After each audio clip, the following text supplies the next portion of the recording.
que nada, quería pedirles, esperen que tengo que cerrar la ventanita.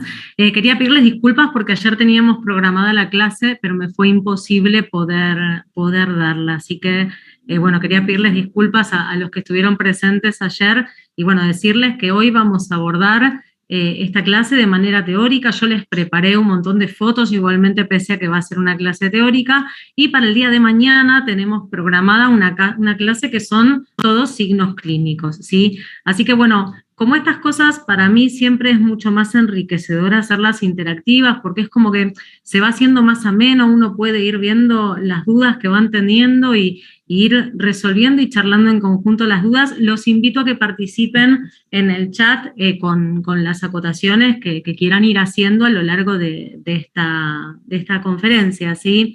Así que bueno, en principio la idea es evaluar un poco todo lo que tiene que ver con el complejo respiratorio felino y dentro del complejo respiratorio felino hacer hincapié en lo que tiene que ver con los signos clínicos, que es lo que vemos en la camilla todo el tiempo en la veterinaria, con los métodos diagnósticos que tenemos, qué nos sirve, qué no nos sirve, con alguna cosa del tratamiento, porque la realidad es que, como siempre digo, este tipo de patologías, este tipo de enfermedades las vemos con suma frecuencia en la clínica diaria. Atendamos gatos o perros, siempre, siempre, siempre, todos nosotros en algún momento nos encontramos con estos gatitos que venían adentro de una caja, recién nacidos con todos los ojos pegoteados, o gatitos cachorritos con unos mocos terribles, con estornudos, con úlceras en la boca, y la realidad es que son enfermedades que uno las mira y dice, ay, esto es un complejo respiratorio felino, y no cabe ninguna duda.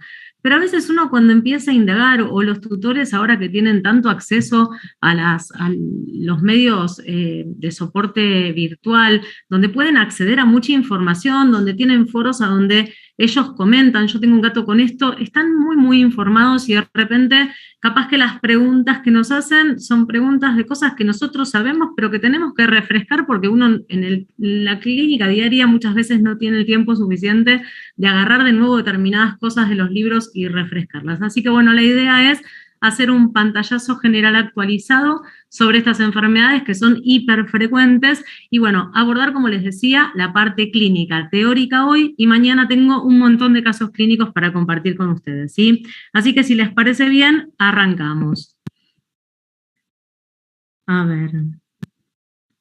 Bueno, entre las cosas que nosotros tenemos que determinar cuando hablamos de lo que es el complejo respiratorio felino es, por ejemplo, en qué pacientes uno debe encontrarlos, o sea, en qué pacientes es normal encontrarlos y en qué pacientes cuando me lleguen a la veterinaria voy a decir, ay no, qué terrible, este gato tiene un complejo respiratorio felino, tengo que ver qué es lo que hago porque no es normal, ¿sí? Por otro lado, también determinar el hecho de que si es una enfermedad que va a aparecer en alguna época del año, vieron que hay enfermedades que por algún motivo empiezan a aparecer en determinadas épocas del año, por ejemplo, qué sé yo, las atopías, las alergias son estacionales, ¿sí?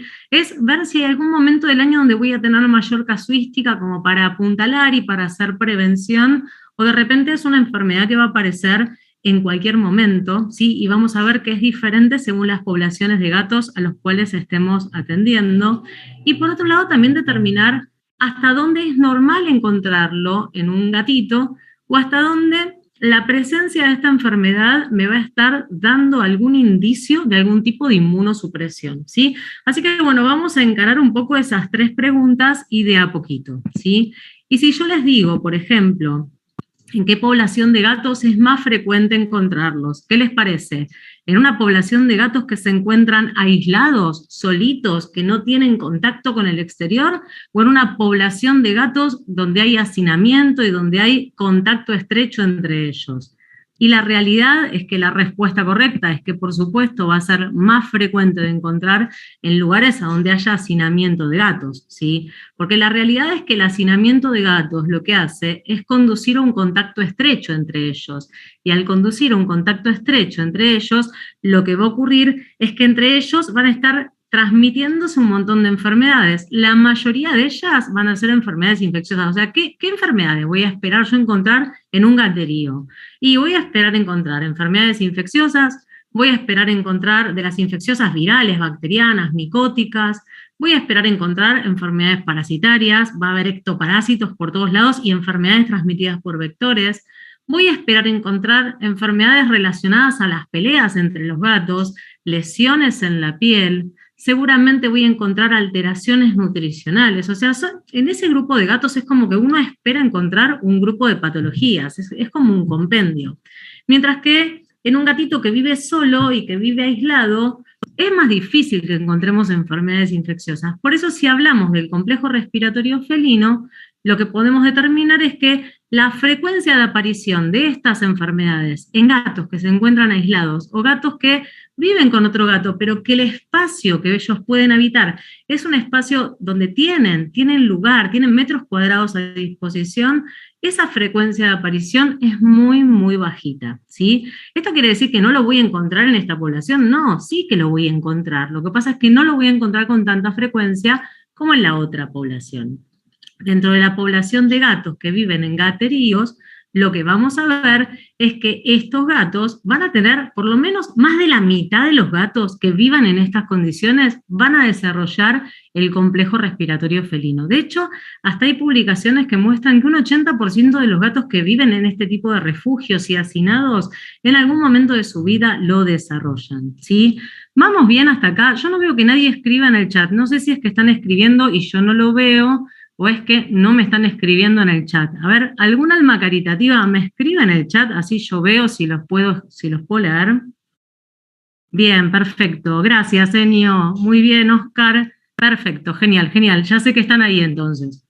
Me hacen sentir un poco más acompañada, si no me siento una loca, hablándole a la computadora así como los locos le hablan a la pared. Bueno, continuemos entonces. Otra de las cosas, como les decía, ahí Pedro se ríe, es determinar si estas enfermedades tienen un comportamiento estacional, ¿sí? Y si bien tiene algún sentido pensar en que hay un comportamiento estacional en estas enfermedades, ¿por qué? Porque son enfermedades, son agentes etiológicos que son hipersensibles a las temperaturas elevadas. Entonces uno dice, bueno, temperatura elevada, pero la temperatura elevada que tengo en el verano hace que sea diferente, difícil que estos agentes etiológicos se reproduzcan y que se transmitan y que aparezca la enfermedad. Entonces uno esperaría que en el invierno, bueno, otoño-invierno, cuando la temperatura ambiental se encuentra un poquitito más baja, dependiendo de los países a donde ustedes están y las alturas a las cuales están, aparezca con más frecuencia. Y sin embargo, si ustedes se ponen a analizar, se van a dar cuenta que en este tipo de enfermedades, lo que ocurre es que, esperen que me parece que me estoy quedando sin batería. Esperen un segundito. No, está todo bien. Vi bajar la tensión de la computadora, digo, falta que se me corte. Lo que van a ver ustedes es que este tipo de enfermedades, independientemente de la temperatura, les van a aparecer todo el tiempo en la clínica, ¿sí? ¿Y por qué va a ocurrir esto? Porque la realidad es que si ustedes se ponen a pensar, hay gatos que están en el interior de las casas y hay gatos que están en el exterior de las casas, ¿verdad? Entonces, los gatos que están en el interior, por más de que afuera haga 45 grados a la sombra, se encuentran en el interior de las casas, donde la temperatura tiende a ser muchísimo más fresca, ¿sí? Entonces, en esos lugares, en esos hogares a donde los aires acondicionados están puestos muy fuertes, vamos a encontrar en gatos de interior la presentación de esta enfermedad incluso en primavera, verano. Mientras que en gatos de exterior, en los gatos outdoor, los que viven afuera, los que están todo el tiempo en contacto con otros gatos, lo que va a ocurrir es que va a aparecer más en otoño-invierno. Es, en síntesis, va a ser estacional la presentación, va a depender de la población que estemos atendiendo. Vas a poder tener un gato con complejo respiratorio felino un día de verano con 45 grados a la sombra. ¿Por qué? Porque es un gato de interior y está expuesto a bajas temperaturas. Así que tengámoslo en cuenta en cualquier momento del año.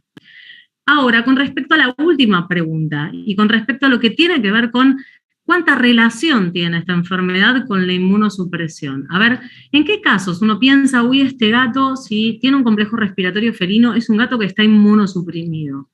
Y uno en general dice, bueno, a ver, ¿qué es lo normal? Lo normal es encontrarlo en un cachorro que viene lleno de mocos, en un cachorro que tiene secreción ocular, en un cachorro que está estornudando. Y entonces en un cachorro uno lo naturaliza y dice, es común y no me está indicando nada.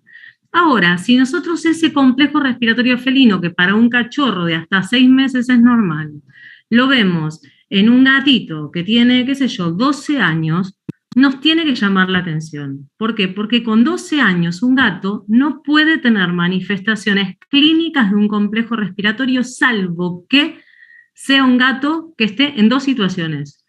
Uno es que esté inmunocomprometido y que de alguna manera haya tenido alguna reagudización de estas enfermedades, es decir, que tenga sida felino, que tenga leucemia felina, que tenga una insuficiencia renal crónica, que tenga una neoplasia, que esté en tratamiento con corticoides por un problema de alergia. En ese gato adulto la voy a esperar. Y la otra es que ese gato adulto de repente haya recibido de regalito un gatito bebé para que le haga compañía y el gatito bebé le haya venido con el adicional de un complejo respiratorio felino. Entonces, la inmunosupresión que sufre el gato, porque el gato no quiere tener de amigo ese gatito bebé, más el complejo respiratorio que le trae el gatito bebé, hace que tengamos pacientes adultos con este tipo de patología, ¿sí? Pero si nosotros por anamnesis descartamos que haya habido ingreso de otro animalito en la casa, encontrar a un adulto con complejo respiratorio felino nos tiene que llamar la atención. No es para nada normal. ¿Vamos bien hasta acá o alguien se me perdió en el camino? Micaela, Mica, tanto tiempo, hace mucho que no te veo. Voy a ir a Ecuador en unos días, Micaela, no sé si te veo en Ecuador. Rosmarí dice muy bien. Bueno, genial. Avanzamos entonces. Mariana, también todo bien. Genial. Bueno, continuamos. Entonces, ¿a qué hacemos referencia cuando hacemos referencia al complejo respiratorio felino? Hacemos referencia a un montón de agentes etiológicos, que pueden ser bacterianos, que pueden ser virales, que pueden ser el que quieran, que tienen en común signos que les son propios y que comparten con otros agentes etiológicos. Esto es, yo siempre les hago la relación muchas veces a los tutores con lo que pasa con el virus de la hepatitis. ¿Vieron? El virus de la hepatitis, vos tenés la hepatitis A, la hepatitis B, la hepatitis C, la hepatitis que te guste, ¿sí? Son todos virus diferentes y que tienen características diferentes, pero entre tantas cosas, todos los virus generan hepatitis. Entonces se los engloba dentro de los virus de la hepatitis, aunque sean distintos. En esto pasa exactamente lo mismo. Son agentes etiológicos que no tienen nada que ver entre sí, que pertenecen al grupo de las bacterias, que pertenecen al grupo de los micoplasmas, que pertenecen al grupo de los virus, y que todos tienen en común un conjunto de signos clínicos, y por eso se engloban dentro del complejo respiratorio, ¿sí? Dentro del conjunto de signos clínicos, lo que es más frecuente de encontrar son signos clínicos de tipo respiratorio, ¿sí? Como por ejemplo, descargas nasales, como por ejemplo, no esperen, se me está terminando la batería, denme un minuto porque se me va a cortar la comunicación. Disculpen,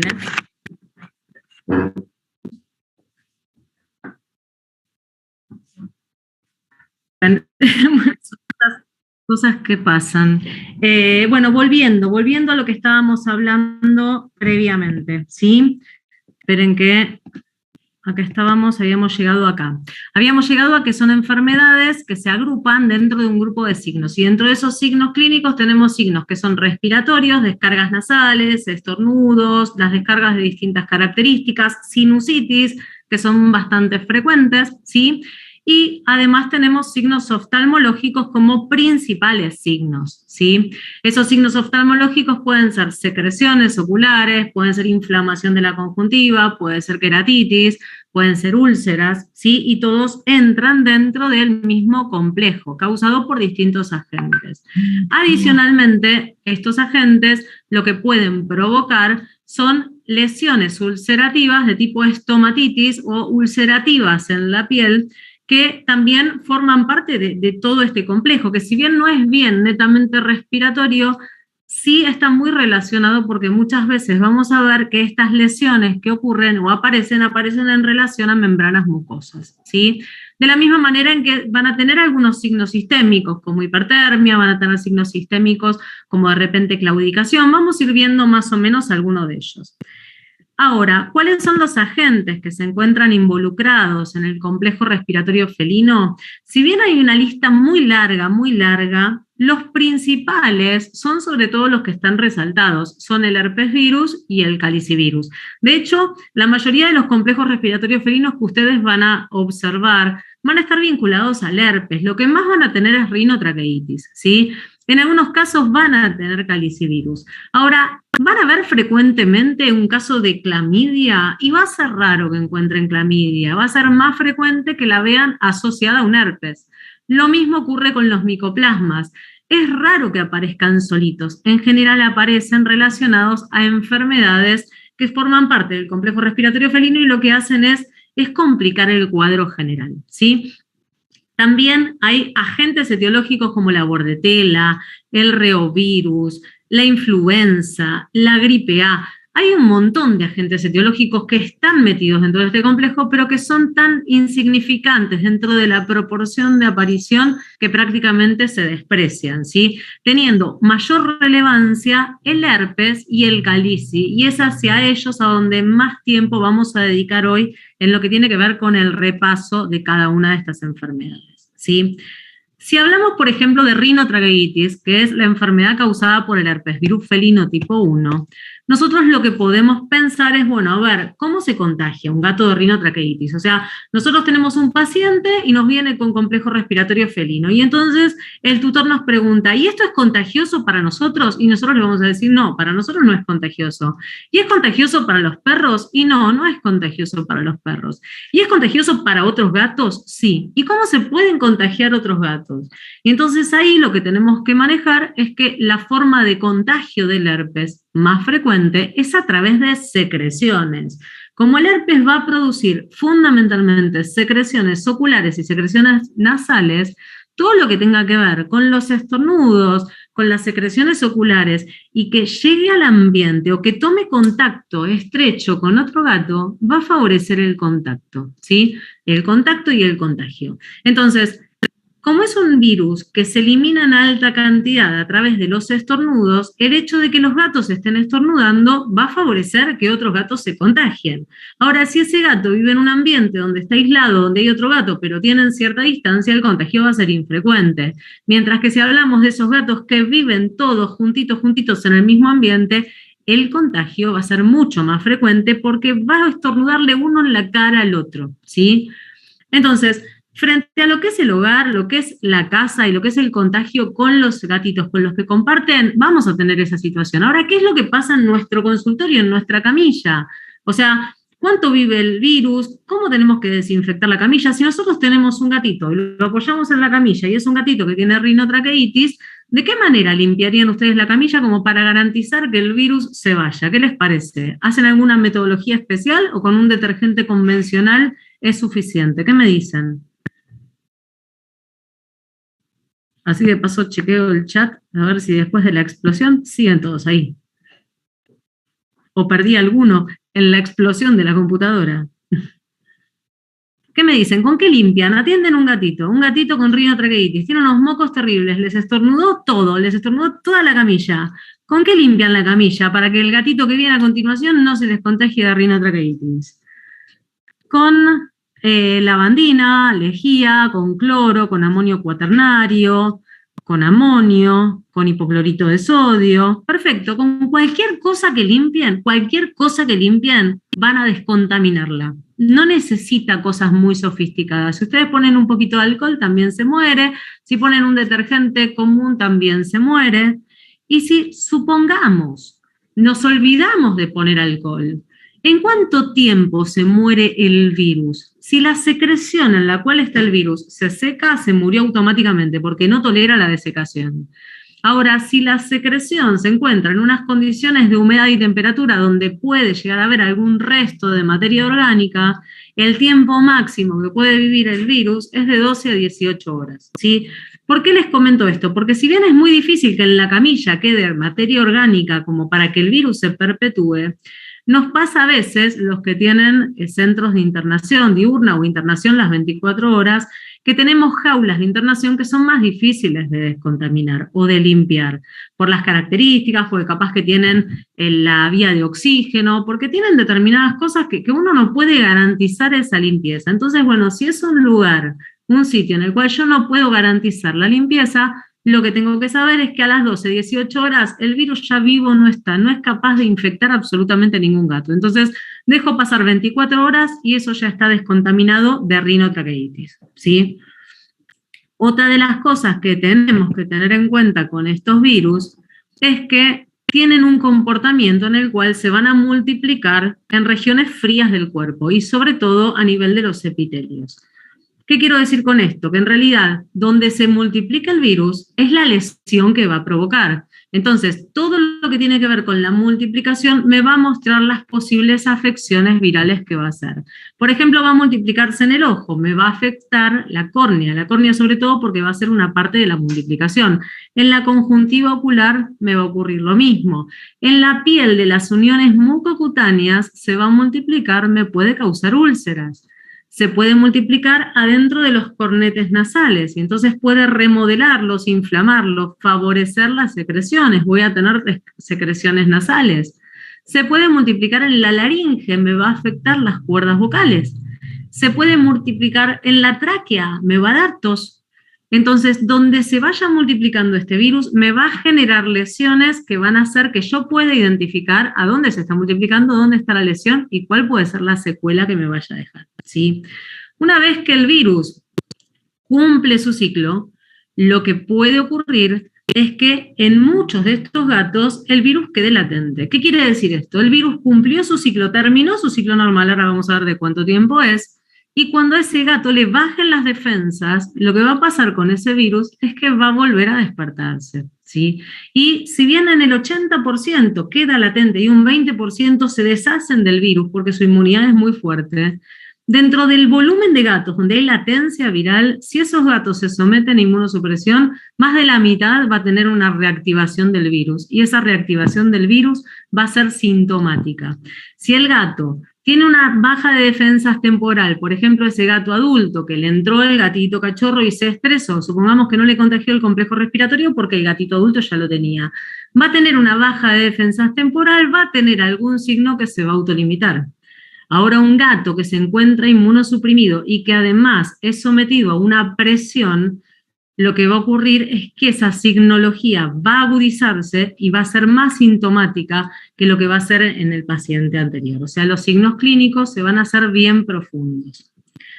Con respecto a lo que tiene que ver con cuánto tiempo tarda en empezar a desarrollar los signos, cuánto tiempo tengo que tener en cuenta que va a durar esa enfermedad como para saber que se trata de eso, es importante tener en cuenta esto. Desde que el gato se contagia del herpes hasta que empieza a generar signos clínicos, hasta que empieza con esta patología respiratoria de estornudos, de descargas nasales, como mínimo van a pasar 2 días, ¿sí? Y como máximo van a pasar 7. ¿Por qué les cuento esto? ¿Para qué me sirven los números? Nos sirven los números porque a veces nos pasa que rescatan un gato en un refugio, ¿no? Supongamos que lo rescataron hace 2 días y lo traen a nuestra veterinaria para que nosotros lo revisemos. Nosotros lo revisamos y le damos las indicaciones que tenemos que darle. El gatito va a la casa y al día siguiente empieza con un complejo respiratorio. Entonces muchos tutores dicen, uy, sí, se contagió en la veterinaria. Es imposible que se contagie en la veterinaria porque la incubación de la enfermedad como mínimo requiere 48 a 72 horas. O sea, como mínimo son 2 días que tienen que pasar, 48 horas que tienen que pasar hasta que el virus empiece a manifestarse. Entonces, manejar este tipo de datos permite que uno también se plante diferente frente a determinados tutores que nos echan la culpa de enfermedades que no tenemos responsabilidad. Otra cosa que es importante a tener en cuenta con esta enfermedad es el tiempo que va a demorar, ¿sí? En todos los casos, una infección por una rinotraqueitis no debería superar las 3 semanas, 4 con toda la furia, ¿sí? Yo tengo un gato con estornudos, con secreciones, con todos los signos de rinotraqueitis, y lo veo a la semana y sigue con signos. Le digo al tutor, bueno, sí, podemos estar más o menos 15 días más con signos. Lo seguimos controlando, sigue con signos. Nos estamos acercando a los 2 meses y sigue con signos, perdón, al mes sigue con signos, 4 semanas se pasaron, sigue con signos, ya el herpes no es responsable, ¿se entiende? Cuando ya superan esas 3, 4 semanas de signos clínicos, el herpes ya ahí no está, ¿sí? Lo que puede pasar es que el herpes esté combinado con algún otro agente que perpetúe o que haga que el curso de la enfermedad sea un poquitito más largo, ¿sí? Con respecto a las secuelas, es uno de los agentes más graves que tiene el complejo respiratorio felino porque casualmente es capaz de generar secuelas que son bastante complejas en nuestros pacientes. En cuanto a los signos que podemos llegar a tener con este tipo de pacientes, los signos que tienen de los gatos con rinotraqueitis son de los inespecíficos, que ustedes conocen los inespecíficos porque son los que se repiten en todas las enfermedades infecciosas. Tenemos hipertermia, decaimiento, anorexia, astenia, lo que quieran, ¿sí? Pero el inespecífico que más les tiene que llamar la atención es la fiebre. El herpes se caracteriza por generar fiebre. Y es una fiebre que se autolimita. No es una fiebre como la de la peritonitis infecciosa felina, que es una fiebre que viene y que no baja.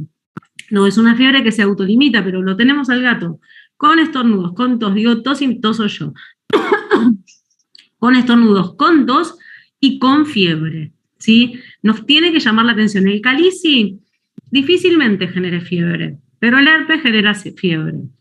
Los signos respiratorios más característicos son los de las secreciones nasales, que en general son secreciones de tipo seroso, ¿sí? Pero si esa secreción serosa se mantiene en el tiempo y se perpetúa, esa secreción serosa genera una inflamación dentro de lo que es el epitelio de la nariz que favorece a la hipermultiplicación de bacterias que son normales y entonces hacen que esa secreción se vaya modificando. Los estornudos, las secreciones nasales, unilaterales y bilaterales, son bastante frecuentes del herpes. Uno lo mira al gato y dice, esto es un herpes, ¿sí?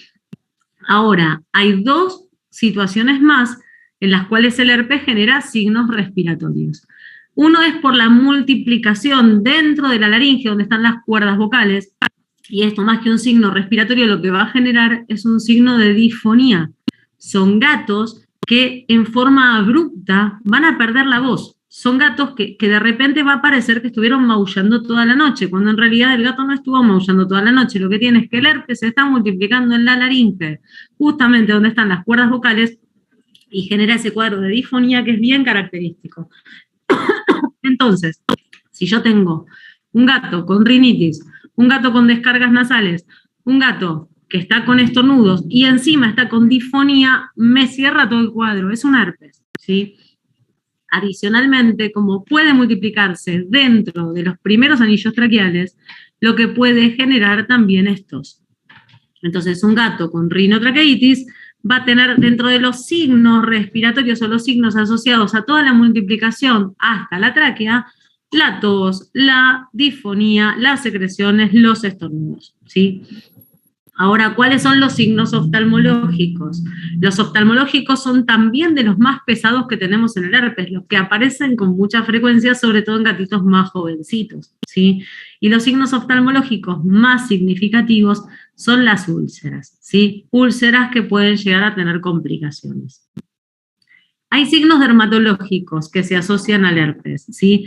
No son los más frecuentes, pero cuando aparecen, ustedes lo que van a ver son lesiones ulcerativas que se encuentran sobre todo en relación a la nariz, en relación a los hollares. O sea, vamos a ver a esos gatos que tienen lesiones ulcerativas circulares u ovaladas que están en relación a los hollares y a medida que el curso del herpes va resolviéndose, se cicatrizan y no dejan ningún tipo de secuela. Con respecto a lo que tiene que ver con los signos sistémicos, en gatos adultos los signos sistémicos no existen en el herpes, porque el herpes no tolera la multiplicación a temperaturas elevadas, como la temperatura corporal. ¿En qué parte del cuerpo puede quedar latente durante la vida de un gato portador? Oscar, muy buena tu pregunta. ¿Sabés que antiguamente se sospechaba que solamente quedaba a nivel del ganglio trigémino? Pero lo que se sabe ahora es que el herpes puede quedar latente incluso en las tonsilas, en el paladar blando y en los cornetes. Entonces, cuando tiene esas reagudizaciones, vos lo que podés llegar a ver es que el gato empieza con signos, sobre todo vinculados a eso, ¿sí? O sea, si vos buscás al herpes, el herpes queda acantonado en esos lugares.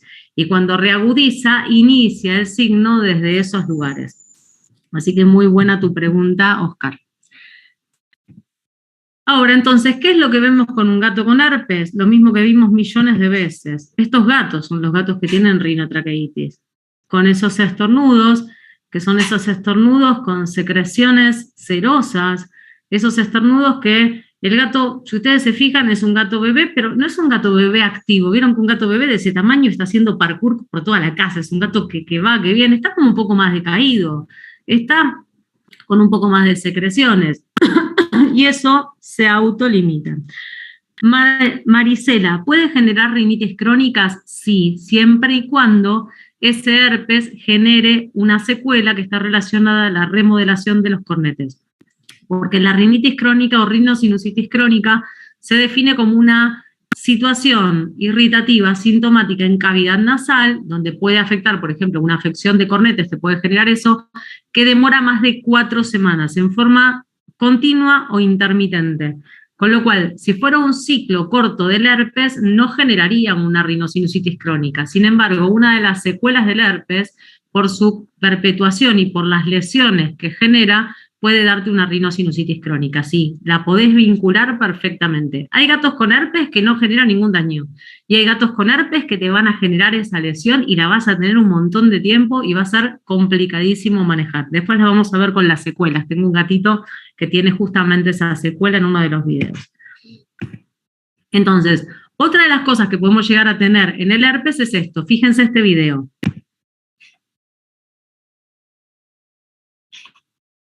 ¿Qué está haciendo ese gatito?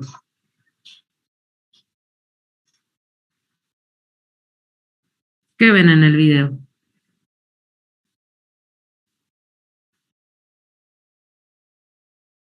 Una consulta. ¿Con qué otro agente común se puede asociar la rinotraqueitis? Muy buena pregunta. Se puede asociar con la clamidia y se puede asociar con el micoplasma respiratorio, que no es el micoplasma hemophilus, no es el hemotrópico, es el respiratorio, y son los que perpetúan.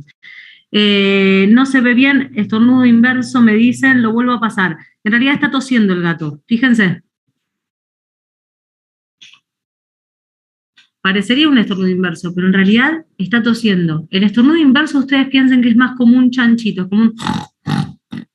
Estoy haciendo unos ruidos espantosos, espero que no los estén reproduciendo en sus casas en voz alta, pero es como más de nariz. Esto es más de tórax. Después vamos a ver igualmente, mañana tengo un montón de videos de gatos con toses y esas cosas. Con respecto a lo que tiene que ver con la parte oftalmológica, por supuesto que lo primero que vamos a esperar es que esas secreciones dentro de los ojos sean secreciones serosas, ¿no? No va a ser habitual encontrar este tipo de secreción purulenta. ¿Cuándo podemos encontrar este tipo de secreción purulenta?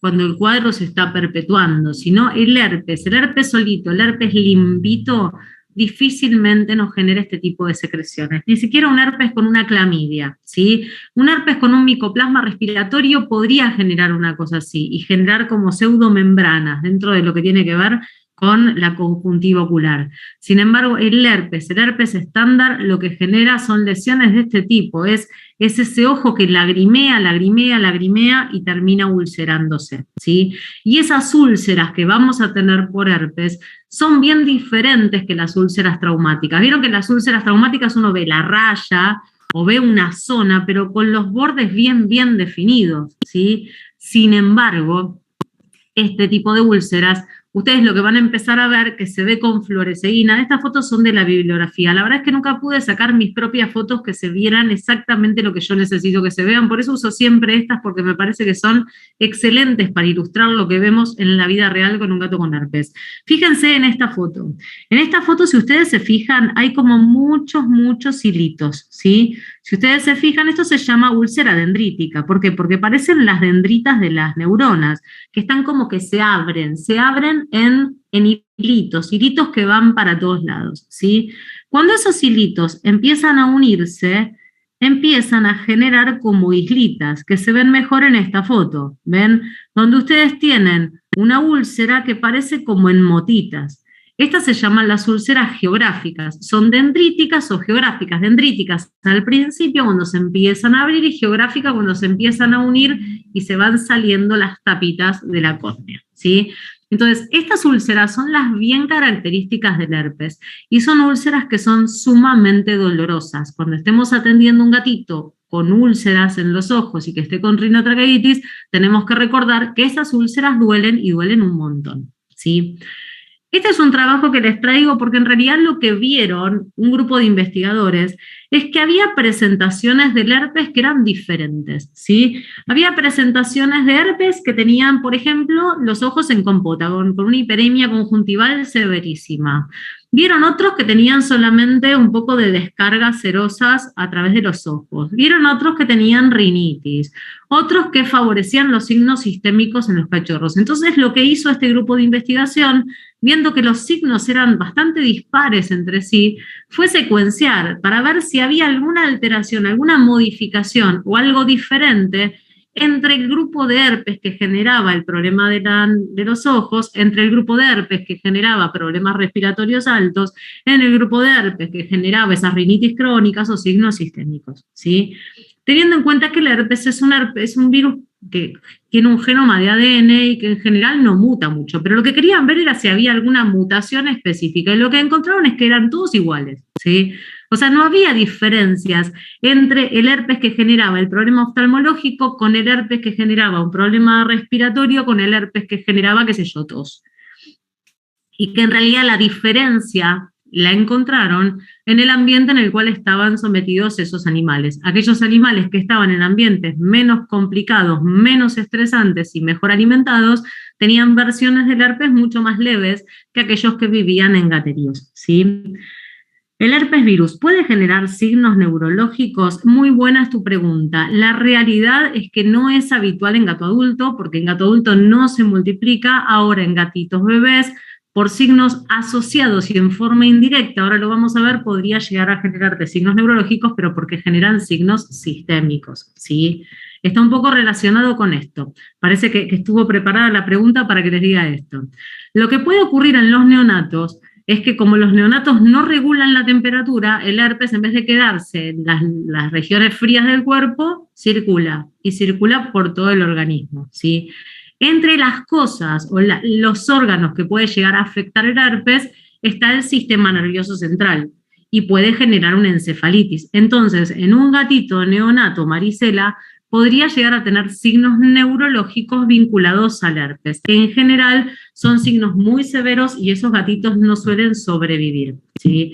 Es raro que vos te quede un signo neurológico vinculado al herpes y el gatito viva. En general, cuando vos tenés un bebé con signos neurológicos, uno lo que piensa más es en una panleucopenia, no tanto en un herpes virus. Pero la realidad es que sí existe posibilidad y está vinculada a esto, ¿sí?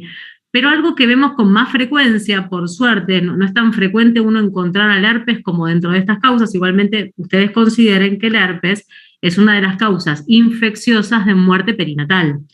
Pero lo que nosotros podemos encontrar con esto es una afección oftalmológica, ¿sí? Que es la oftalmia neonatorum, donde nosotros lo que vemos, que esto seguramente lo vieron en más de una oportunidad, son estos bebés que tienen secreción en los ojos, algunos como el bebé, el rubiecito, que tienen los ojitos abiertos y la secreción va drenándose, y esta otra que, si ustedes se fijan, la abertura palpebral se encuentra cerrada, y si ustedes se fijan, hay como cierta deformación en relación al párpado.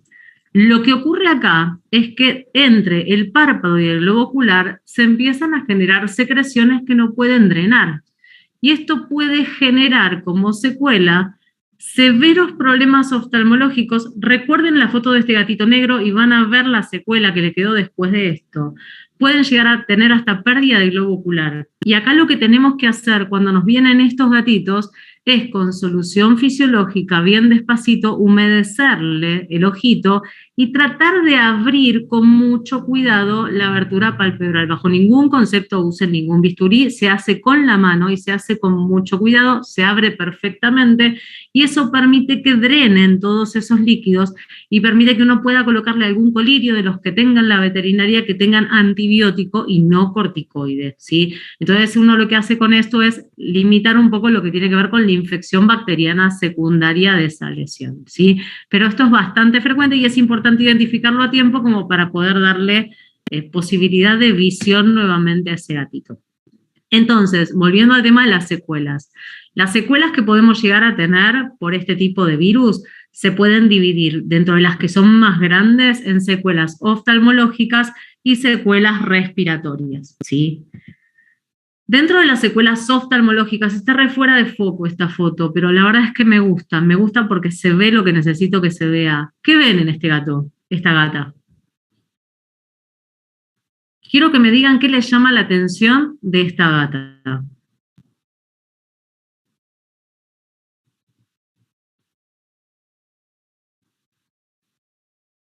Primero les voy a preguntar, ¿es una gata joven, es una cachorra o es una adulta? Y Femma dice, Oscar, es una gata adulta. Elena dice que la lesión es unilateral, que aparentemente es una úlcera, dice Caroline. En realidad, en una gata adulta, ¿nosotros esperaríamos tener un complejo respiratorio? Gata adulta con pérdida del ojo, dice Mariana. En realidad, en una gata adulta, un complejo respiratorio sería difícil de encontrar, ¿sí? Esta gata, si ustedes se fijan, tiene una lesión ulcerativa nasal. ¿Qué puede ser esto que tiene esta gata adulta? Queratoconjuntivitis, dice Mica. ¿Qué puede ser esta lesión ulcerativa en una parte despigmentada de una gata adulta?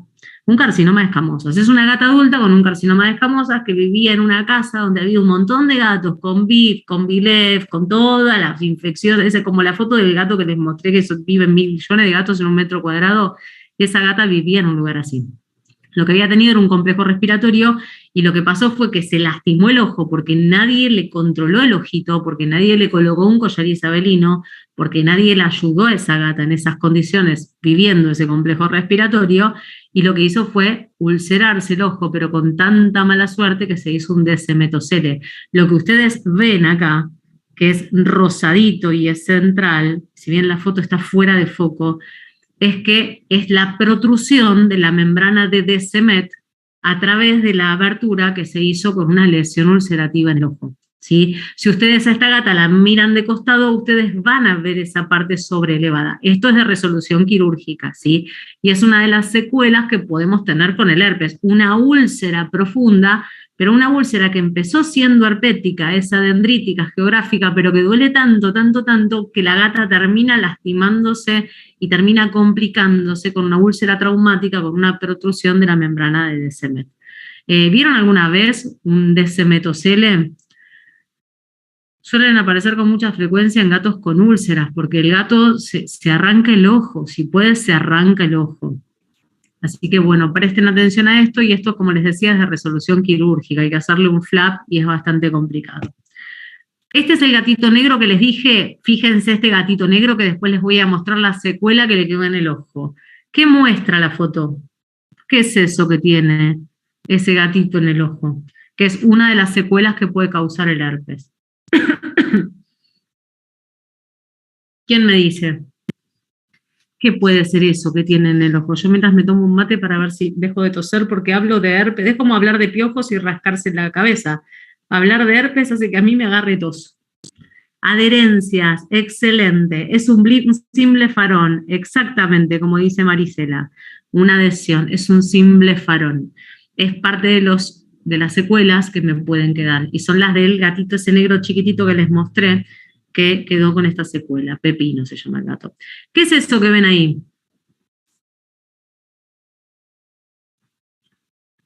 Si ustedes se fijan, es una úlcera que se perforó y que tiene una adherencia por encima de la córnea, ¿sí? O sea, tenemos como un simblefarón, pero en vez de estar despegado, está como pegado sobre la córnea. Ustedes tuvieron multiplicación del herpes en la córnea, multiplicación del herpes en la conjuntiva, quedó adherido y quedó como el pellejo, como si se hubiera hecho un flap solito del mismo gato, ¿sí?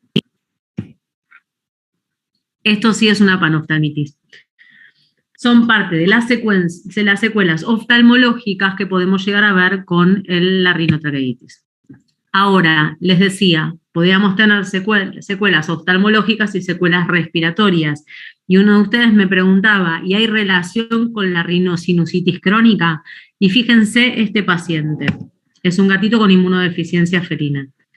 Fíjense, me voy a callar para que lo escuchen respirar y quiero que le miren la boca cuando respira.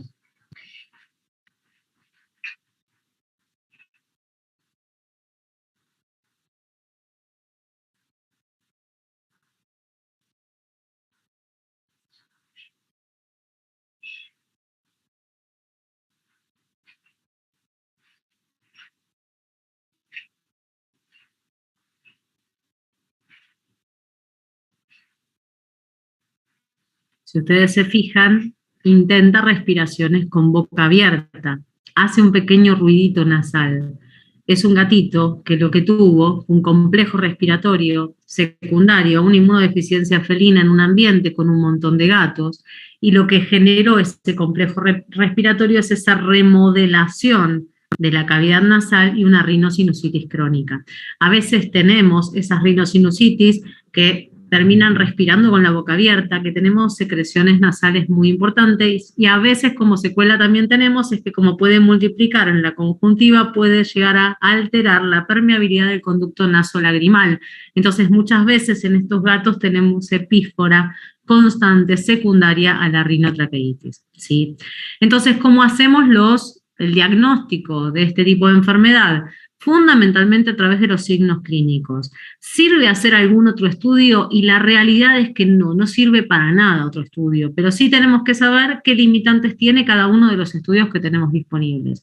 Por ejemplo, una de las cosas que ustedes pueden decirle a los tutores, si quieren seguir en el diagnóstico, es, bueno, puedo hacerle un hisopado conjuntival, mandarlo a hacer una citología y puedo llegar a encontrar en el hisopado los cuerpos de inclusión intranucleares. El problema es que como la liberación del virus es intermitente, podemos llegar a tener el hisopado bárbaro, nos salió divino, pero no encontramos ni medio cuerpo de inclusión. Pero también puede pasar que como en virología tenemos muchos pacientes que lo que tienen son eliminadores de agentes etiológicos y de repente son asintomáticos, en un gato que no tiene ningún signo podemos hacerle un hisopado y encontrar los cuerpos de inclusión, porque un gato puede liberar hasta 6 meses un agente infeccioso viral sin tener signos clínicos, ¿sí? Entonces, ¿sirve la citología? Y la verdad es que no. Podríamos hacer PCRs de hisopados o de tejidos. ¿En qué casos me van a servir? Solamente si hablamos de tejidos de necropsia. Si hablamos de una gatita que perdió la camada y queremos saber si la causa fue el herpes. Es más útil en el perro que en el gato, ¿sí?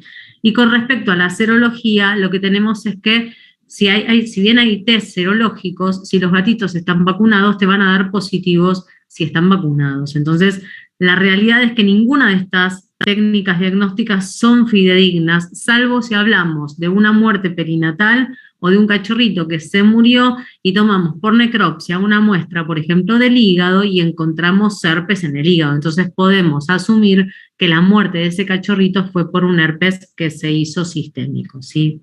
¿Qué muestras podemos tomar si vamos a hacer hisopados? Podemos hacer hisopados conjuntivales o podemos hacer hisopados orofaringios, pero la realidad es lo mismo. La liberación del agente es intermitente y tenemos liberación en pacientes que son asintomáticos. Conclusión, realmente no nos sirve, ¿sí? Pero tenemos que saber si nos sirve o no nos sirve por si algún tutor nos hace la salvedad o la objeción de que por qué nosotros hacemos un diagnóstico solamente a través de los signos clínicos, ¿sí?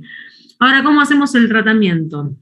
La realidad es que nosotros en Argentina no tenemos famciclovir, no sé si ustedes tienen famciclovir, que es el antiviral que se usa para herpes, ¿sí?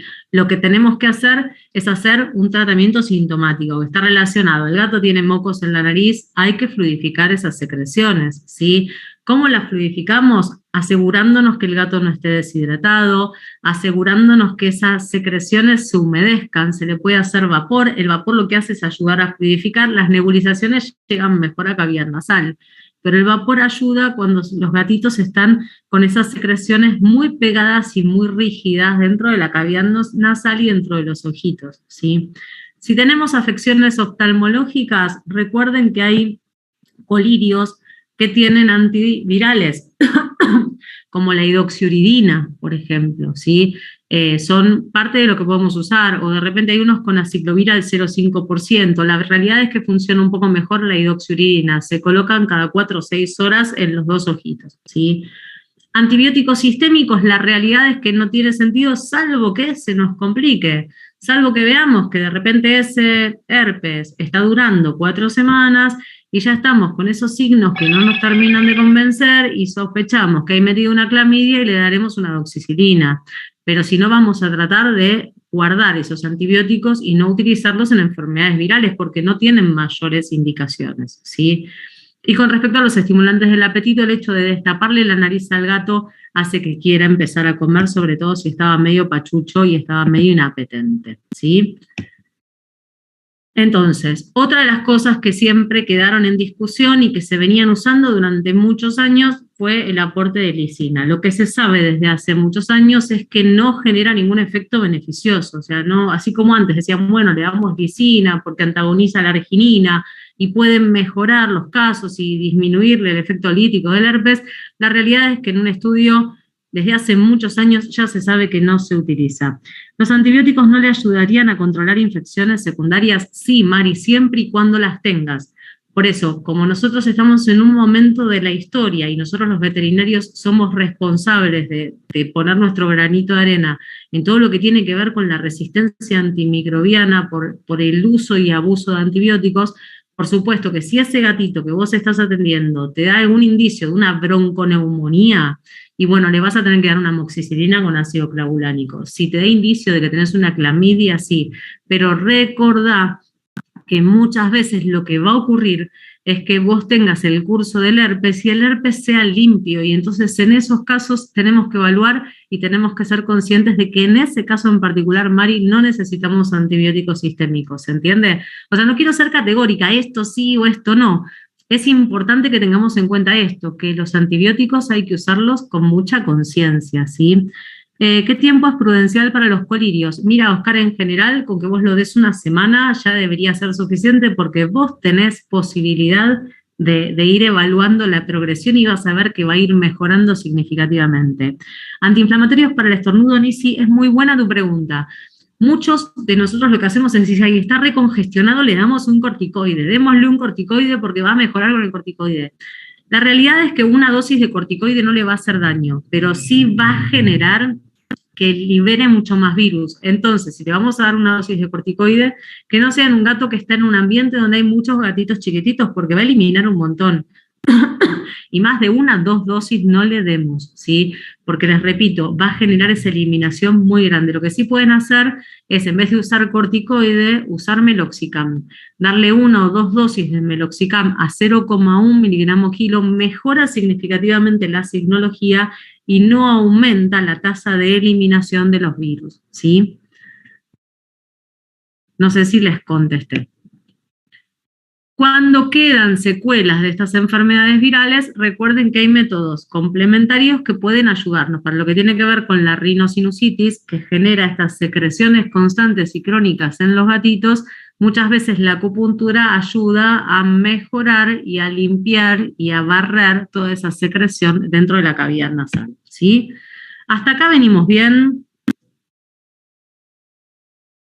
¿Alguna duda de herpes o pasamos a calici? Cuéntenme. Herpes realmente es el más frecuente de todos los virus y la verdad es que tiene estas cosas. Y cuéntenme también si tienen famciclovir ustedes.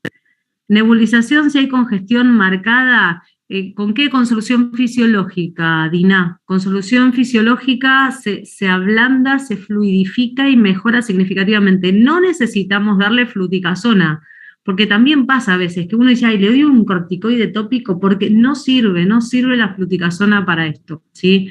Con solución fisiológica fluidificás y ayuda un montón. Lamentablemente hay medicaciones de humano que son geniales para esto, que es por ejemplo la N-acetilcisteína, ¿sí? Y la N-acetilcisteína lo que tiene es que es mucolítico en humanos. Lo que pasa es que en el gato la administración por boca se inactiva en el estómago. Entonces en una época se hacían unas formulaciones para poner en forma tópica en los ojitos y entonces a través del conducto nasolaryngeal tomar contacto con la cavidad nasal y ayudar en eso. Había otras que se usan para bebés, acá en Argentina seguramente en sus países también hay, que es solución salina hipertónica, que es maravillosa para fluidificar los mocos.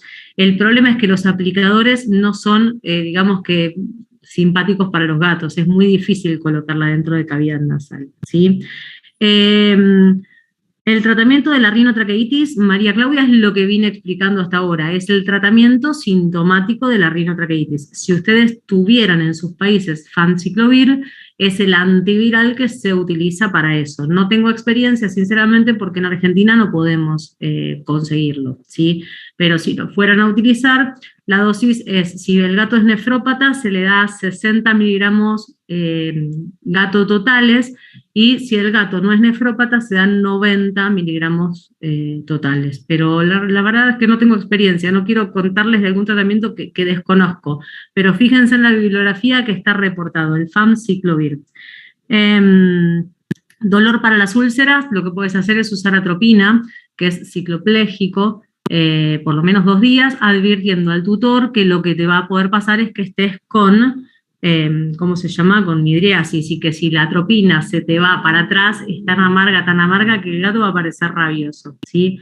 En caso de úlcera corneal, después de cicatrizar, puede quedar una queratitis. Sí, Mica, puede quedarte una queratitis y hasta te puede quedar una queratoconjuntivitis seca, como la del ovejero alemán, como la del cocker, te puede quedar dentro del ojito del gato y tenés que estar dándole gotitas. Otro retroviral, Nisi, no conozco que funcione. Hay muchos probados, pero no conozco que funcione. No sé, Vania, por qué vía me preguntás qué. Si es el famciclovir, se da por vía oral. Avanzo, ¿sí? ¿Les parece bien? Si me dan el ok, sigo con Calici. Bien, perfecto. Bueno, Calici, cuando uno piensa en Calici se imagina úlceras, y nos agarramos la cabeza porque decimos, este gato con estas úlceras, algunos se curan rápido, pero otros no, ¿sí? La realidad es que Calici no son solamente úlceras, es lo que quiero que les quede claro después de esta parte de la charla, ¿sí? Cosas importantes, otra vez, igual que lo que vimos en el herpes, cosas importantes que tenemos que considerar con este virus es la fuente de infección, la limpieza y la supervivencia en el ambiente, por lo mismo que hablábamos antes. La fuente de infección son secreciones oculares, secreciones nasales, pero puede haber eliminación del virus a través de orina y a través de materia fecal, ¿sí? O sea, muchas son las posibilidades de eliminación del virus dependiendo de la forma del virus que adquiera el gato, ¿sí? ¿Por qué? Porque calici no hay uno solo, hay 40 calicis distintos. Y dentro de todos esos calicis diferentes, las presentaciones son distintas. ¿De qué depende? De qué cepa está circulando en el lugar a donde ustedes están, ¿sí? Voy a mostrarles posibilidades de distintas cepas de calici como para que ustedes aprendan a identificarlas y a sospechar si se trata de alguna de esas lo que están viendo en el consultorio, ¿sí? Con respecto a con qué limpio el consultorio, ¿la vacuna que ponemos protege contra las 40? Es muy buena pregunta, Nisi. No, lamentablemente no. Si bien tiene inmunidad cruzada para muchas de ellas, hay algunas que te quedan afuera. Por eso es que en algunos casos, si bien son cepas que son menos frecuentes, te aparecen casos de gatos con calici, incluso con vacunación buena, de calidad y al día, ¿sí? Igual protege contra la mayoría, pero tenemos que ver un poquitito más allá, ¿sí? Con respecto a lo que tiene que ver con la limpieza, es un virus que es más resistente. Entonces, sí, con un detergente común no, necesito un amonio cuaternario, necesito lavandina, que es el hipoclorito de sodio, y lo necesito en una dilución de 1:30, ¿sí? Una cosa que ustedes pueden utilizar, que es una buena herramienta y que es bastante novedosa, que se está empezando a usar un montón, se usa para cocina, se usa para motores de autos, es la limpieza con vapor. El vapor levanta un montón de temperatura que permite en determinadas superficies donde es difícil poner determinados productos, por calor poder limpiar esa superficie. Y con vapor podemos hacer limpiezas que descontaminen el ambiente del calicivirus, ¿sí? Cosas importantes que tenemos que tener en cuenta, aquella ambiente, aquella transportadora, aquella jaula de internación que no podemos descontaminar, ¿durante cuánto tiempo puede vivir el virus? Y el virus puede estar activo siempre y cuando las condiciones sean las favorables entre 8 semanas y 4 meses. Es un montón, ¿sí? Repito, siempre y cuando las condiciones sean favorables, temperatura, humedad, materia orgánica, ¿sí? Si no, por supuesto, si es una secreción que se secó, por supuesto que no va a contagiarla a nadie, pero si las condiciones son favorables, puede estar vigente un montón de tiempo el virus en el ambiente. Tienen que avanzo acá. A diferencia del herpes, este sí se generaliza. A este no le importa la temperatura. Este, dependiendo de la cepa, se va a cualquier lado. Se va a la boca, se va al pulmón, se va al riñón, se va al intestino, se va a las articulaciones, se va donde quiera, ¿sí? Y los signos clínicos que vamos a tener en este tipo de pacientes se encuentran vinculados hacia dónde se dirigió el virus, ¿sí? Cosas importantes que tenemos que tener en cuenta, otra vez, periodo de incubación, cuánto tiempo tarda ese gato en manifestar los signos clínicos después de que se contagió. Y el periodo de incubación va entre los 7 y los 15 días, tarda un poquito más, ¿sí? Entre los 7 y los 15 días es la incubación de este tipo de virus. ¿Cuánto dura la enfermedad? En condiciones normales, el calici convencional, que es el de la ulcerita, en 15 días se resuelve. Pero muchas veces, y esto está relacionado también con las secuelas, hay cepas o hay variantes o hay combinaciones con inmunosupresión que hacen que, por ejemplo, incluso las lesiones que podemos tener en la boca se perpetúen y que tengamos meses o toda la vida gatos con lesiones en la boca vinculadas al calici. Así como pasaba con el herpes, podemos tener gatos con las bocas impecables y eliminando calici al ambiente también, ¿sí? Esto es bastante típico en enfermedades virales. ¿Cuáles son los signos clínicos? Tenemos signos inespecíficos. Dentro de los inespecíficos, acá no es tan frecuente la fiebre, es más frecuente la claudicación. Es uno de los signos que uno de repente no vincularía al calici. Aparece una claudicación intermitente, primero en un miembro, después en el otro, y se autolimita en unos días. Ocurre muchas veces después de aplicar la vacuna triple. Hay vacunas triple que en algunos gatos, vieron que la triple tiene calici, en algunos gatos genera estos episodios de claudicación intermitente, ¿sí? Los orales son las úlceras, los que conocemos todos. Ahora les muestro un montón de fotos de úlceras de calici, ¿sí? Respiratorios pueden generar una neumonía de tipo intersticial, muy severa, fulminante, ¿sí? Oftalmológicos son muy poco frecuentes, no así los dermatológicos. El calici puede generar úlceras en la piel, en cualquier parte de la piel, en las almohadillas, en el cuello, en los miembros, en la nariz. Ahora vamos a ver un par de fotos. Y signos digestivos, en algunos casos el calici genera diarreas intermitentes que se autolimitan, ¿sí? Y linfadenomegalias mesentéricas también vi por calici. Fíjense qué signos más raros que tiene, cuando uno en realidad solamente piensa en los signos estos, ¿sí? Estos son los signos que aparecen y que en general en 15 días se resuelven. Esos gatitos que empiezan con dificultad para comer, con cialorrea, con halitosis, son bebés, les abrís la boca, tienen esa gingivitis, tienen esas ulceritas, que pueden ser más pequeñas, pueden ser más grandes, pero en 15 días estas desaparecen. Ahora hay gatos, que ustedes ya lo ven, que son gatos más grandes, que esas úlceras son más profundas, que están no solo en la lengua, sino en el paladar, úlceras que son de lo más generalizadas, que se asocian muchas veces a procesos de inmunosupresión. Generalmente esa gingivitis, esas lesiones que parecen esa gingivoestomatitis linfoplasmocítica, pero que parece que vienen complicadas y contaminadas con el calici, son parte de los signos que podemos llegar a ver, ¿sí? Les decía, lesiones dermatológicas, esta es una lesión por calici. Ustedes fíjense, es una lesión ulcerativa que se encuentra sobre la nariz, ¿sí? Además, fíjense que tiene un poco de secreción, es un gato que tiene herpes, que tiene calici. Este tenía además una neumonía intersticial. Esta gatita se murió a las 48-72 horas, ¿sí? Signos que podemos tener en las cepas más virulentas. Ustedes sepan que existe el calici virulento sistémico, que es la versión peor de las que tiene el calici, que es hipercontagiosa y que contagia animales adultos, incluso animales vacunados. ¿Por qué? Porque la vacuna no protege contra estas cepas, ¿sí? Este tipo de brote, este tipo de variante no es de lo más frecuente, pero se las muestro porque muchas veces hay calici que tienen cosas parecidas a estas, pero no es la cepa virulenta sistémica, son cepas sistémicas que no son virulentas.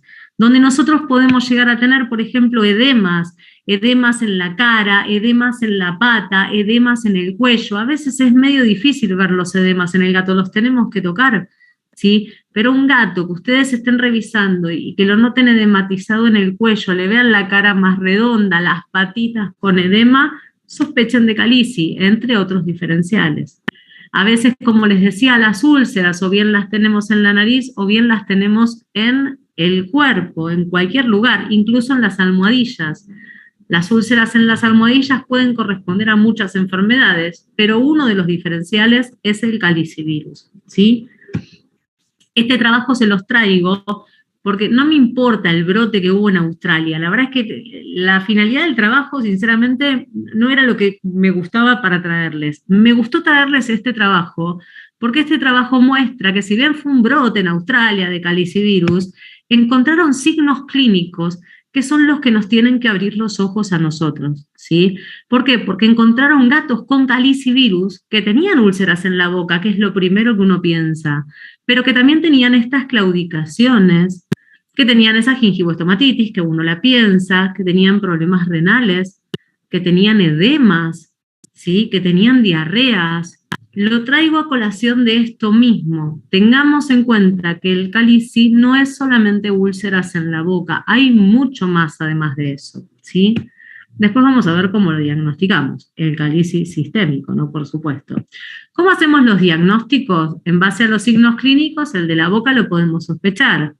En base a la PCR es otra de las alternativas. Yo no sé si ustedes cuentan con una PCR de diagnóstico de calicivirus. Nosotros desde hace un poquito más de un año tenemos disponible en Argentina una PCR de calici.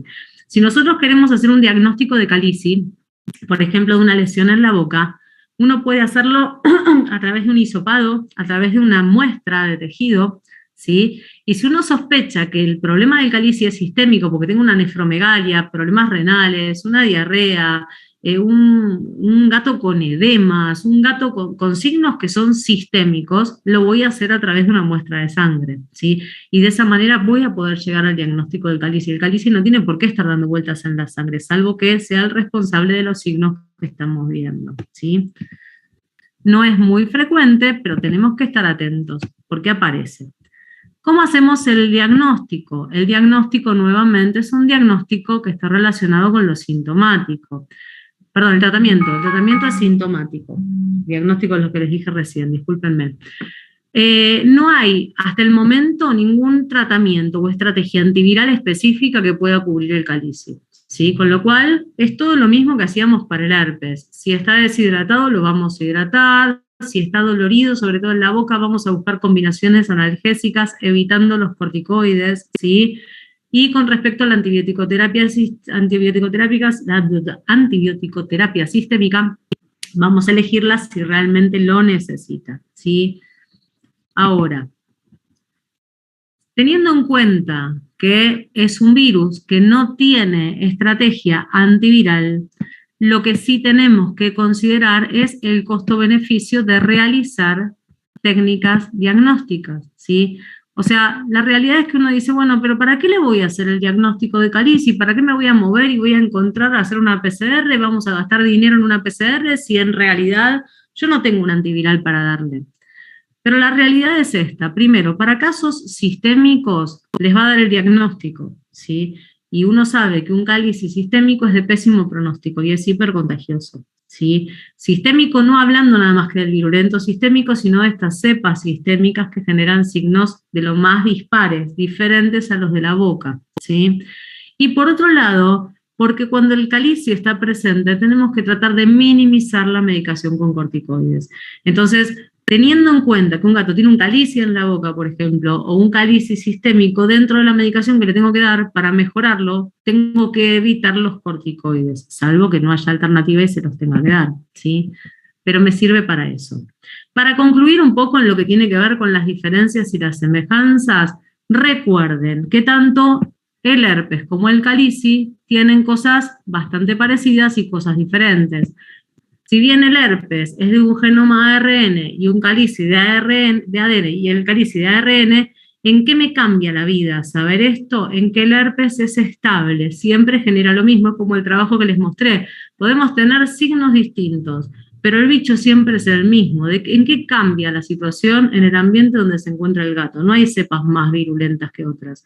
Mientras que en el cáliz, siendo un ARN, tiene mayor chance de mutar, de cambiar de forma y hacerse más agresivo. Es más difícil de controlar.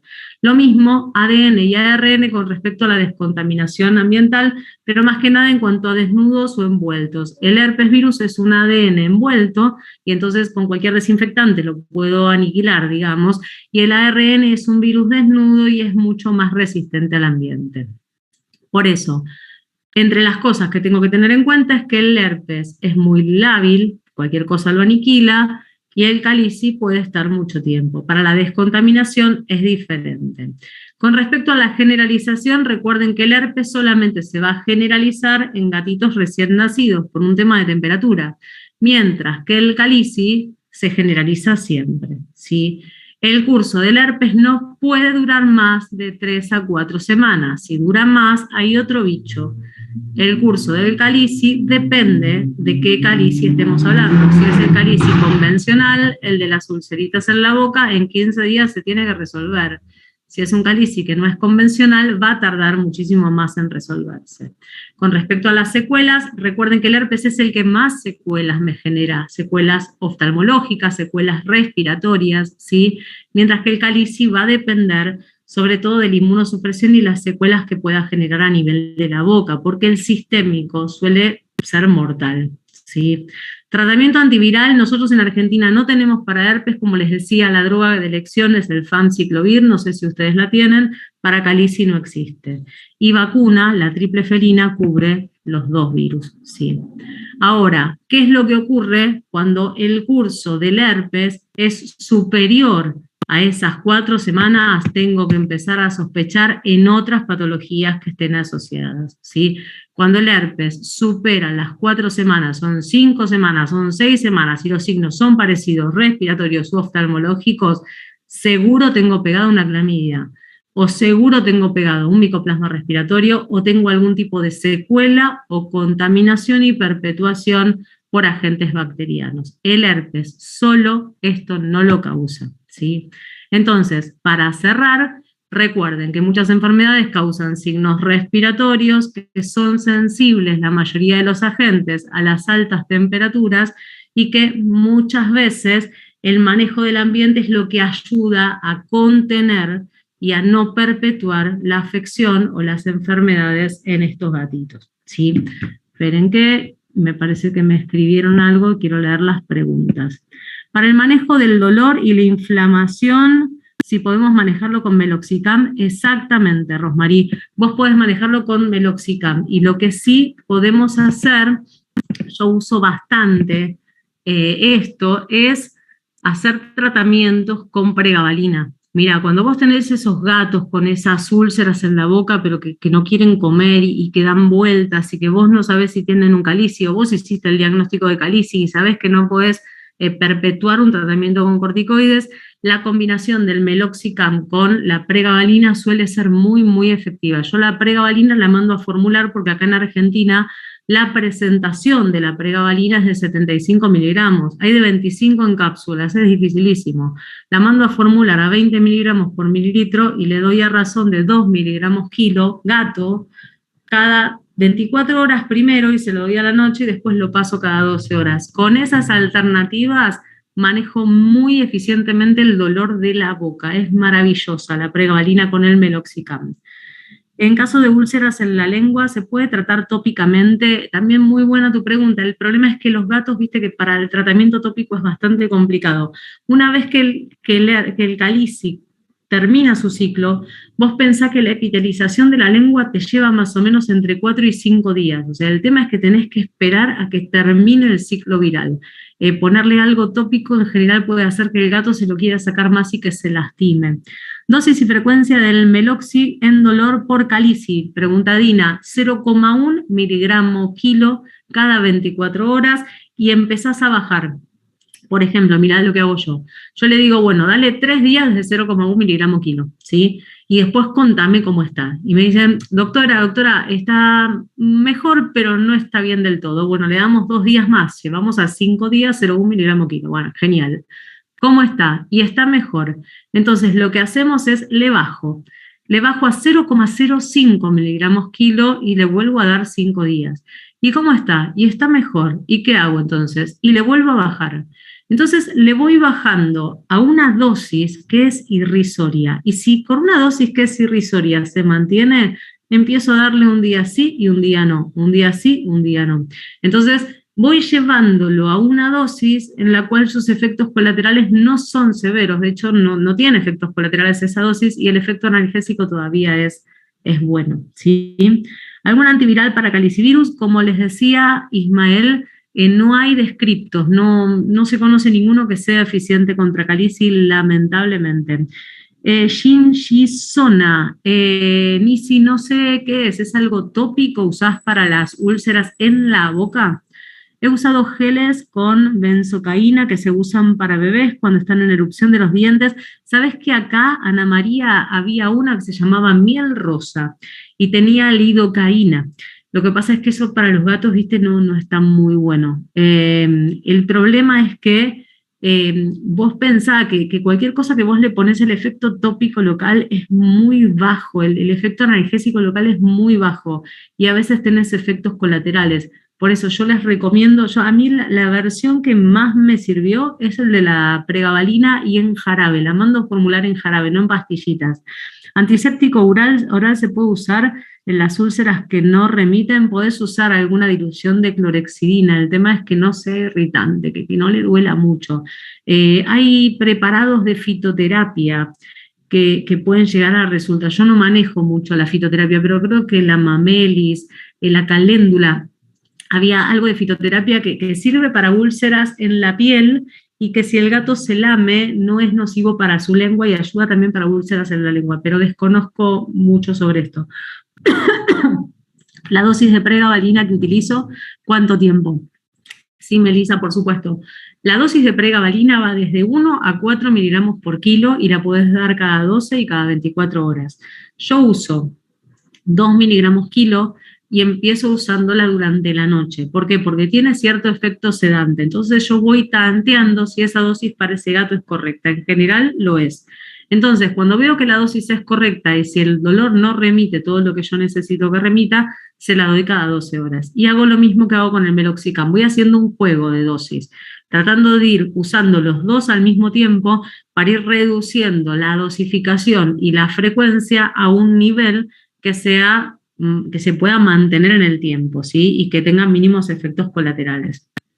Pero si comían y pasó el periodo de la enfermedad y se curaron, y si es así, no necesitas darle más medicación, Ana María. Si no se puede mandar a preparar la pregabalina, la dilución de polvo de la cápsula, sí, podés hacer una solución vos. Lo que pasa es que siempre va a ser mejor que la mandes a formular porque va a ser más homogénea y porque además lo que va a pasar es que vos podés incluso mandarla a formular con un jarabe, con un excipiente que tenga, qué sé yo, gusto a vainilla, que viste que al gato la vainilla le gusta, entonces te va a ser mucho más fácil de dársela. Esperen que se me está yendo el chat y quiero contestarle a todos. La gabapentina puede ayudar, en realidad, Mari, yo la uso más para esos gatos indóciles, la gabapentina, no la uso, o sea, la uso como sedante, no como analgésica, no tengo experiencia en su uso como analgésica. La ginsona es un producto que se utiliza en humanos, tiene lidocaína, antibiótico, neomicina, hidrocorticoide, va bien para úlceras en toques. El tema ahí que tenés es el corticoide, Diana, que tenés que tener cuidado con el corticoide. Es como lo que les decía en herpes, si lo necesita una dosis le vas a dar, pero darle corticoide constantemente, vos me podés decir, bueno, pero la absorción en la boca es mínima, es verdad, es como el corticoide en los ojos no se absorbe prácticamente, es tan poco representativo, pero el problema es que justamente está en una zona donde vos tenés multiplicación viral, entonces ahí lo que podés hacer con el calici, es perpetuar esa multiplicación, hacer que se multiplique más y que el efecto de lesión sea muchísimo más grande. Es lo que tenemos que tener en cuenta, nada más. No digo que esté mal, digo que tengamos en cuenta eso, ¿sí? ¿Alguna contraindicación de la pregabalina y cuán prolongado se puede usar si los cuadros de úlceras no ceden y generan un dolor intenso? La verdad es que a esa dosificación generalmente no genera acostumbramiento como si genera el tramadol de repente. Yo la uso muchas veces. A ver, los gatos que yo atiendo con esto son gatos que pueden tener calici, que tienen una gingivoestomatitis y que van a terminar algunos en exodoncia. Entonces, muchos de ellos lo que hago es ir acompañándolos con la analgesia hasta que llega el momento de la exodoncia y muchas veces mejora incluso y el calici no se perpetúa. Vieron que cuando uno controla el biofilm de la boca, las bacterias, el calici como que frena un poco el avance. ¿Maneja medicación oral en pacientes que tengan mucho dolor? Lamentablemente, Vania, y es excelente tu pregunta, la mayoría de las medicaciones que tenemos para esto son orales. Entonces, lo que hacemos es tratar de buscar formulaciones que sean en jarabe, que sean más fáciles de administrar, como para que el gato no esté fastidioso. Pero realmente es una excelente observación, porque lamentablemente lo mejor que tenemos es por boca. Solo daba 1 o 2 veces por día para que pudieran comer y que no pasaran por la desnutrición. Entiendo que es esa medicación que tenía la hidrocortisona, lo que me estás diciendo. Como te decía, hay que controlar eso, hay que controlar que no se agrave a la larga la lesión. Si ves que no se agrava, vamos por el buen camino. Si ves que se perpetúa más de lo que esperábamos, tenemos que tratar de cambiar de estrategia. ¿Qué tipo de alimentación sería la más recomendable en caso de úlceras orales? Carmen, la alimentación blanda, los pouch, los patés, el mismo alimento balanceado, tibiecito, calentito, blandito, para generar menos dolor. Viste que a un gato cuando le duele la boca, muchas veces con el pellet, con el alimento balanceado, lo que hace es tirarlo al piso y empieza a agarrarlo de a poquito, como para tratar de acomodarlo en un lugar a donde no le moleste tanto, ¿sí? Con esto es más o menos tratar de hacer lo mismo, o sea, tratar de ablandarle como para que el gato, cuando toma el alimento y cuando lo muerde, lo mastica para deglutir, le moleste lo menos posible. Sí debo hacer la prueba de calicivirus. Y María Claudia, lo que te conviene es en esos casos donde de repente tenés un paciente en el cual ya venís dándole mucho corticoide y no mejora, está bueno que la hagas. Está bueno para que vos sepas más o menos que tenés que aflojar con eso. No te cambia el tratamiento, te cambia el hecho de que uno trata de aflojar el corticoide, pero no tenés un tratamiento específico. Por eso les decía, ¿hasta dónde vale la pena o no vale la pena? En casos sistémicos les sirve por el tema del diagnóstico y por el contagio. En el caso de la boca, les sirve como también cierto factor pronóstico frente a una exodoncia, porque vieron que muchos de los gatos que van a exodoncias y tienen calici no son de los porcentajes que funcionan muchísimo mejor. Así que mientras más información vos puedas tener, mejor va a ser tu comprensión sobre el paciente y lo que le puedas indicar o sugerir al tutor, ¿sí? ¿Cómo controlar el efecto del estornudo agudo? En realidad no tenés manera de controlarlo, salvo que esté muy, muy congestionado, Gustavo, y que le des una dosis de un antiinflamatorio, como para bajarle un poco esa secreción que genera ese estornudo agudo. Pero se tiene que autolimitar. En el herpes se tiene que autolimitar 24 o 48 horas, tenés esos estornudos que da chicha, chicha, chicha, chicha, y después baja. Si vos le das corticoide, te dura muchísimo más. Nos tocan dueños que no tienen muchos recursos. Sí, yo te entiendo, porque mira, yo trabajo en el hospital de la facultad, y al hospital de la facultad viene gente que tiene muchísimo más dinero de lo que podemos tener todos nosotros juntos y más, y hay personas que viven en la calle, realmente en la calle, y en el medio tenemos todas las alternativas. Por eso uno trata de ir buscando. De hecho, muchas veces tenemos muestras y los ayudamos con esto. Uno lo que tiene que hacer, para mí, es tratar de saber qué es todo lo mejor que podemos hacer por nuestros pacientes. Y después, en los que podamos hacerlo, por supuesto hacerlo, y en los que no, con los recursos con los que disponemos, seguir haciendo la medicina como la estamos haciendo. Que yo les sugiera una medicación es en base a la experiencia que uno puede tener y a la sugerencia, pero tómenlo como esto. O sea, yo bajo ningún momento, ningún concepto quiero ser categórica, o sea, esto hay que hacerlo así o así. No, para nada. La idea es es justamente esto, es esto de charlar y decir, bueno, ¿ustedes qué hacen? ¿Yo qué hago? Y está bueno, y podemos ajustar esto, podemos mejorar esto otro, qué bueno esto que estás haciendo, uy, mira, no se me ocurrió. La idea es esto, es compartir las experiencias que cada uno de nosotros tenemos, que son más que ricas, y si las juntamos son lo mejor que nos puede pasar, y tratar de ajustarla, por supuesto, a los recursos de cada tutor y a las características de cada paciente, ¿no? Las gingivitis crónicas por calicivirus en gatos adultos, para evitar el dolor, recomienda Meloxi con pregabalina y no los corticoides. Exactamente, Elena, justamente eso. A ver, ¿gingivitis puede mantenerse de manera crónica? Sí, clamar, la verdad, lamentablemente sí. Los gatos con calicivirus positivos y leucemia positivo, habiendo realizado exodoncia total sin respuesta, ¿cómo se puede manejar la inflamación de las encías y el dolor que eso genera? Justamente con esto, con la pregabalina y con el meloxicam. Podés hacer esas combinaciones, y si hablas de leucemia felina, podés iniciar un tratamiento antirretroviral para ver si la multiplicación del VLEF está perpetuando el ciclo del calici, porque capaz que te está generando una inmunosupresión que le está abriendo la puerta a ese calici para que se desbande. Entonces, controlando el VLEF, a veces también controlas mejor el calici. Metizoprinol en herpes virus, no tengo experiencia, Judith, no lo sé. ¿Qué opino del cannabis? Nisi, ¿sabes qué? Yo, si bien yo no utilizo el cannabis porque no tengo experiencia en el cannabis, trabajo con una doctora que sí lo utiliza.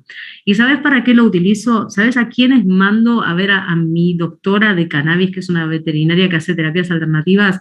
Para los gatos que tienen mucho dolor en la boca y que yo con las combinaciones terapéuticas no los logro mejorar. Esta doctora a veces les da cannabis y a veces mejoran un montón, a veces hace terapia neural y a veces les hace osteopatía y mejoran un montón. Con alguno de estos recursos muchas veces mejoran significativamente, así que es un buen recurso para mí, para el dolor neuropático, el dolor bien de la boca, el del pinchazo, como el dolor de muelas, ¿vieron? ¿En qué caso se realiza exodoncia y qué piezas bucales? Ismael, la exodoncia está indicada en las gingivoestomatitis crónicas felinas. Como primera elección, me cuesta un montón mandarlos de una al odontólogo para que les saque las piezas dentarias, me cuesta un montón, entonces siempre empiezo con la pregabalina, con el cannabis, o sea, como que yo trato de agotar todas las instancias. En aquellos que hay que mandarlos, lo que se sabe es que el 30% mejora significativamente, el 30% más o menos, y el resto no mejora. Se suele sacar ahora por convención molares y premolares. Se suelen dejar colmillos e incisivos, salvo que en los colmillos y en los incisivos tengas una reacción severísima, y entonces ahí está indicada la exodoncia de esas piezas, ¿sí? ¿Y cuánto para vacunarlo si tuvo rinotraqueitis o calici? Cuando clínicamente esté en buenas condiciones, ahí ya puedes vacunarlo. En caso de calici, estaría bien si le doy clindamicina y prednisolona. La clindamicina es un excelente, diré en gingivoestomatitis, entendí. La clindamicina es un excelente antibiótico que tiene muy buen efecto sobre el biofilm, que son las bacterias de la boca que pueden perpetuar esa gingivoestomatitis o detonarla, desarrollarla. Así que es correcto. Si vos le das prednisolona, como la gingivoestomatitis muchas veces tiene un componente inmunológico, tendría que mejorar, ¿sí? El tema es que si tenés un calici ahí, la prednisolona te está tirando para atrás por el tema del calici. Pero para una gingivoestomatitis crónica que no se relaciona con esto del complejo respiratorio, se puede dar clindamicina y se puede dar prednisolona. Y si no funciona y con los analgésicos no va ni para atrás ni para adelante, es la exodoncia. ¿En qué casos podríamos sospechar de clamidiosis? La clamidia en general te da una conjuntivitis unilateral que se mantiene, una quemosis. Lo que es bastante característico es la quemosis, ¿viste? Está como inflamado el párpado, parece que tiene una carnecita. Mucha secreción, la secreción suele ser serosa, no suele ser purulenta, salvo que se contamine. A los 2 meses se autolimita. Esos son los signos que tiene habitualmente la clamidia. Te puede dar signos respiratorios, de rinitis, y te suele dar signos en bebés, en cachorritos de las mamás que tienen clamidia y le transmiten en el canal del parto la clamidia a los bebés o en la panza. Dosis de cannabis en el gato desconozco, Betty. Como les decía, yo todo lo que tiene que ver con cannabis derivo una doctora que hace cannabis. No sé, porque viste que del cannabis lo poco que sé es que dependiendo de las plantas y las cepas son las concentraciones de los principios activos y que cada uno que hace ese tipo de terapia conoce las plantas de las cuales obtiene los aceites. Entonces, conociendo esto, dosificará a los pacientes en función a lo que necesite cada uno. No tengo una, o sea, qué sé yo, la doctora con la que yo trabajo no da más de 2 gotas cada 8 horas en los gatos como dosis máxima, pero realmente desconozco, no te quiero tirar una dosis porque realmente no lo sé, no lo sé. Tenemos un medicamento oral que tiene metronidazol y espiramicina. Nosotros también tenemos uno, es en forma de comprimidos, es del laboratorio Tritón, acá en Argentina. Excelentes resultados para la gingivoestomatitis linfoplasmocítica, para las enfermedades periodontales, para todo lo que tiene que ver con abscesos periapicales. Excelente, la mejor de las alternativas que tenemos. La uso para eso. En gatitos bebés, ¿cómo me doy cuenta que se murió por clamidiosis? ¿Cómo se llama? Por cultivo. Tenés que mandarlo a cultivo o a PCR. Cuando son gatitos que suelen ser más pequeñitos, es otra de las causas de muerte perinatal. Cuando vos estás atendiendo un criadero y en el criadero vos tenés gatitas que tienen muerte perinatal, dentro de lo que tiene que ver con los cachorritos, vos tenés que hacer el panel de enfermedades infecciosas que pueden llegar a relacionarse a eso, además de lo que tienen que ver con hereditarias, genéticas y eso. Pero en general se puede hacer por PCR, o sea, vos podés tomar muestras del hígado, muestras del vaso, muestras del cachorrito, de los pulmones incluso, y lo mandás a hacer PCR y ahí tiene que salir la clamidia, ¿sí?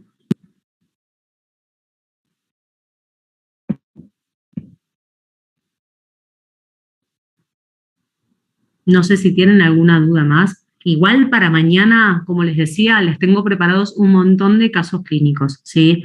Así que mañana vamos a ver casos clínicos de herpes, vamos a ver casos clínicos de calici, y vamos a ver los casos clínicos como los reales, ¿vieron? O sea, como que no limpito del libro de el herpes tiene esto, tiene esto, tiene esto, tiene esto, sino en qué gato encuentro esto, por qué lo encuentro, qué más hay atrás de, o sea, generalmente el complejo respiratorio felino, el que es limpio y de libro, es el bebé que viene con los signos y se autolimita si las defensas están altas y para de contar. Pero lo que solemos tener en el consultorio que nos hace agarrarnos la cabeza son gatos en los cuales el complejo respiratorio felino es el centinela de otras patologías que tenemos que prestar atención. Así que vamos a hacer un poco de hincapié en eso mañana durante la charla, ¿sí? Bronquitis te pueden dar, Oscar, algún tipo de bronconeumonía, sobre todo el herpes. El herpes te puede causar una bronconeumonía si se complica. De hecho, tengo un pacientito ahora que está recuperado, que tuvo una bronconeumonía, que yo pensé que se me moría. Te juro que pensé que se me moría. Pero es un gatito que es hipotiroideo, ¿viste? Es un gatito que tiene BIF, es un gatito que tiene un montón de cosas y tuvo un herpes y casi me lo mata. Ahora venimos ahí luchándola. Cuando las úlceras son crónicas podrían desencadenar una neoplasia. Mira, cualquier lesión crónica en la piel puede llegar a generar cierto nivel de malignización, pero una úlcera de calici que se transforme de repente en un carcinoma escamosa, la verdad es que nunca vi. Pero bueno, está como dentro de las cosas que podría llegar a pasar así, pero no es lo más frecuente, ¿sí?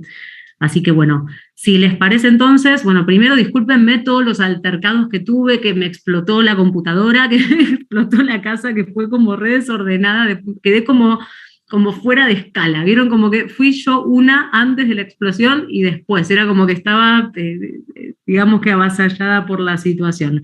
Así que bueno, espero que hayan podido aprovechar la disertación, que hayan sacado tips que les sean útiles para el trabajo en el consultorio. Que les haya gustado y discúlpenme, todo mal hice con ustedes. Me tenía que conectar ayer y me conecto hoy y se me corta la comunicación. Un desastre. Espero que mañana repuntemos y bueno, los espero a todos mañana porque la idea con esto, sobre todo casos clínicos, traten de estar porque esto es bien interactivo y cada duda que surge de los casos clínicos son cosas que capaz que uno no preparó, pero está bueno para comentar y enriquecemos completamente la exposición, ¿sí? Así que muchas gracias a todos ustedes, a Judith, a Victoria, a Carmen, a Nisi, No se me escucha muy bien, Marcela. No sabía que había problemas con el audio. Igualmente, capaz que si es tu compu, fíjate porque esta clase queda grabada, entonces capaz que lo puedes escuchar desde otro dispositivo y se escucha mejor. Así que bueno, muchísimas gracias a todos, ¿sí? Por conectarse, por participar, por la paciencia y a Betco nuevamente por haberme convocado. Espero que me sigan convocando después del desastre que les vengo haciendo con este curso de medicina felina. Así que bueno, los espero a todos mañana, ¿sí? Misma hora, mismo lugar. Que tengan todos unas buenas noches.